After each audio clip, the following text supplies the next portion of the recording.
हां ई भइल बात हिंदुत्ववादी आदमी रहते हैं जुमा खाती भाई सिलेंडर ना जाई आज सुख तो पहले सब के देवे के बा देखा भाई चढ़ल बड़े आराम से तारा सब ते बोल सामने साला चढ़ल तो हमू देखनी है टमाटर टाइम पे आके सिलेंडर लिए देखा सिलेंडर पे बैठल है लेकिन हमारा गांव में फ्री सर्विस बा 50 रुपया ना लगल अधिका का बंगाली सिलेंडर लेके भगबो का सिलेंडर लेके भगबे का सिलेंडर लेके भागी के संग माटर ते एकरा बारे में का कह जात रही बोल करनी हम वीडियो में पोचक जई मर दे उठा के धो सर के देता बिटुआ पालवान देता भाई उठा के दे दी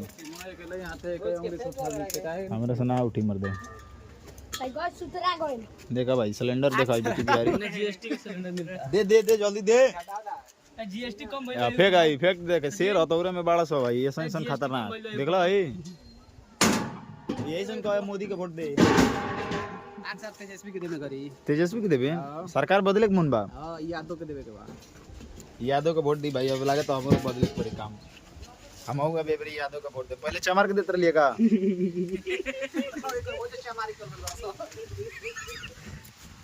छोड़ दे हम वीडियो का नहीं छोड़ दे भाई ते बगल बंगाली ते का केकरा वोट देबे बेरी आरजेडी लवर अरे साला बंगाली लवर है या कहते आरजेडी लवर